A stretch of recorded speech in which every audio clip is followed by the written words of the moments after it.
అందరికీ నమస్కారం. గీతా పఠనానికి స్వాగతం. ఇవాళ మనం భగవద్గీత 2వ అధ్యాయం సాంఖ్యయోగంలో 15వ శ్లోకం చదువుకుంటున్నాం.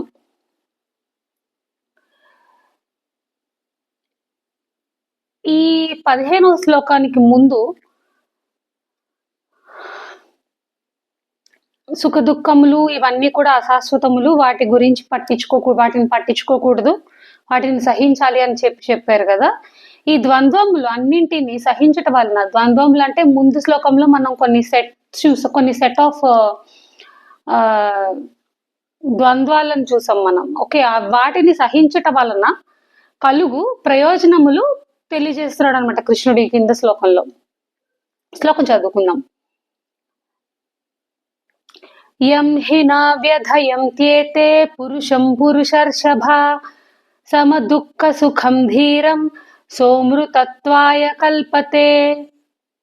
దీని అర్థం ఏంటో తెలుసుకుందాం. ఏలనగా అంటే ఇంతకు ముందు శ్లోకానికి కంటిన్యూషన్ అన్నమాట. ఎందుకని వాటిని పట్టించుకోకూడదు, ఎందుకని వాటిని సహించాలి అంటే, ఓ పురుష శ్రేష్ఠ, ధీరుడైన వాడు సుఖ దుఃఖములను సమానముగా చూసును. అట్టి పురుషుని విషయేంద్రియ సంయోగములు చలింపజేయజాలవు. అతడే మోక్షమును పొందుటకు అర్హుడు. ఇక్కడ పురుషర్షభ అనే పదం వచ్చింది కదా, దాని అర్థం ఏంటో తెలుసుకుందాం. వృషభ అనే పదము శ్రేష్టతావాచకము, అంటే బలాన్ని, శ్రేష్టంగా ఉన్నది అనే విషయాన్ని తెలియజేసే ఆ పదం అన్నమాట. పురుషర్షభ అను పదము పురుషులలో మిక్కిలి శౌర్య పరాక్రమాది శ్రేష్ఠ లక్షణములు గలవాడిని తెలుపును. అర్జునుడు గొప్ప వీరుడు, సూర్యుడు, సహనశీలము అతనికి సహజము. కావున స్వాభావికముగానే అతడు ఆ ద్వంద్వములను సహింపగలడు అని తెలుపుటకై పురుషర్షభ అని సంబోధించను. నువ్వు చాలా గొప్పవాడివి, నీకు తట్టుకునే శక్తి ఉంది అని అతనికి గుర్తు చేయడం కోసం ఈ పురుషర్షభ అని సంబోధించారనమాట కృష్ణుడు. ధీరం అను పదము ఎవరిని సూచించును? ధీరం అను పదము చాలా వరకు పరమాత్మ ప్రాప్తి నందిన పురుషునే తెలుపును. కానీ అచ్చటచ్చట అంటే అక్కడక్కడ పరమాత్మ ప్రాప్తికి ప్రాప్తుడైన వాణిని కూడా ధీరుడు అని పదమును తెలుపును. కావున ఇచ్చట ధీరం అను పదము సాంఖ్యయోగ సాధన యందు పరిపక్వత స్థితిని పొందిన సాధకుని సూచించును.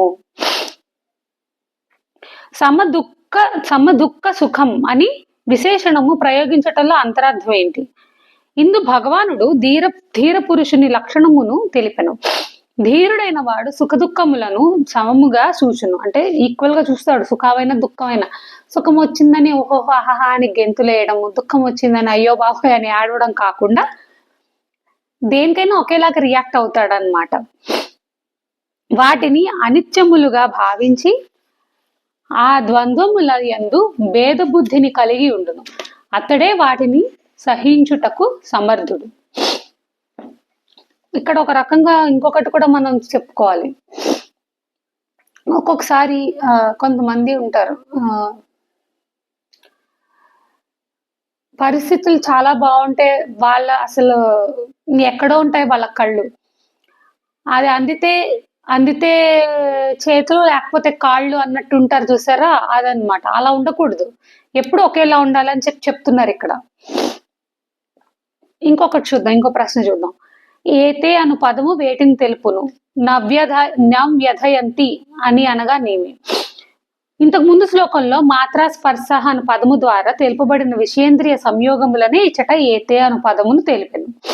విషయేంద్రియ సంయోగ వియోగ ఫలితముగా రాగద్వేషములకును హర్ష శోకములకును లోను కాకుండా అభ్యాసము చేయగా సాధకుడు ఒక పరిపక్వ స్థితిని చేరును. అట్టి స్థితి యందు ఎట్టి విషయేంద్రియ సంయోగము కూడా అతనిని ఏ విధముగా వ్యాకులపరచదు. అతనితో ఎట్టి వికారములను ఉత్పన్నములు కావు. నా వ్యధయంతి అను క్రియాపద ప్రయోగ వైశిష్ట్యం ఇదే. అట్టి స్థితికి చేరిన వారిని ధీర సమదుఃఖ సుఖ అను భగవానుడు పేర్కొనను. అతడు మోక్షమునకు ప్రాప్తుడు, మోక్షమునకు పాత్రుడు అనుటలో అంతర్యం ఏంటి? పైన తెలుపబడిన విధముగా సమభావము గల పురుషుడు మోక్షమునకు అనగా పరమాత్మ ప్రాప్తికి పాత్రుడగును. అతనికి శీఘ్రముగానే అపరోక్షానుభూతి కలుగును అని భగవానుడు తెలిపెను. నమస్కారం.